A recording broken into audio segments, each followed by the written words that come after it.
So when things were at their worst, what was your biggest level of debt? Over 100 and... Just over 100,000. About 120,000. You don't know exactly? It's not something you We didn't really like to look into that much detail. I think that most people are the same. They avoid looking at their debt collection letters and things like that. They had 13 credit cards, 4 loans, car finance, and an overdraft. Half of it was living expenses and half of it was the extras, the luxuries, the nicer things that ordinarily you couldn't afford unless you borrowed that money. But their business failed, and they began to miss their monthly repayments.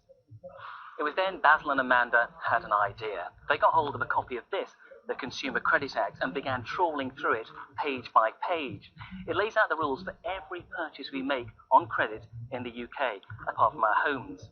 Armed with this, they began looking for mistakes their creditors may have made in the paperwork, and then they took on their first lender. I put together a bit of a letter to HSBC, thought I had everything correct, sent it off, then they wrote back after a few months and said, we're prepared to write the balance off.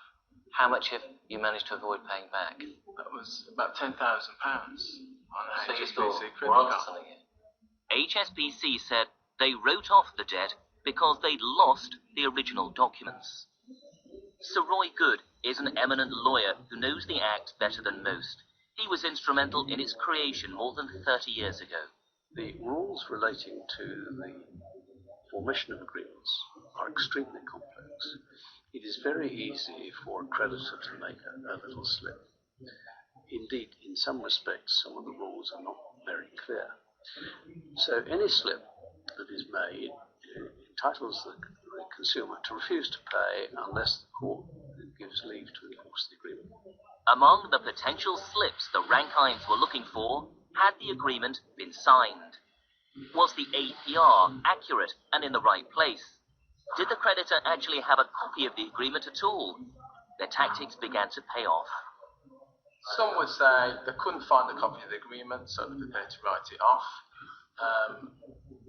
Others would just say, prepared to write it off without giving an explanation. They won't commit themselves and say, this is the point that was wrong. There's reason for Basil and Amanda Rankine from Rugeley to celebrate.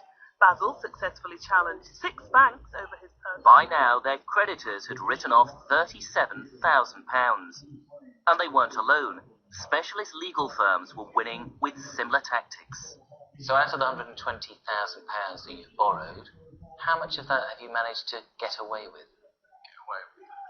That's a nice word. Part of it is written off by the lender. That means that there is no debt on their books, so that money's not owed.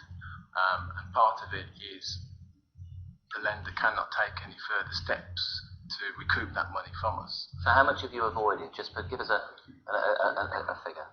About 100,000.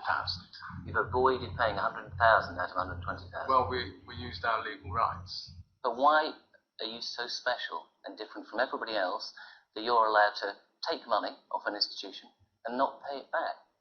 Because we've studied it. If the law says that I don't have if I have the legal right to avoid payment, then that's my option.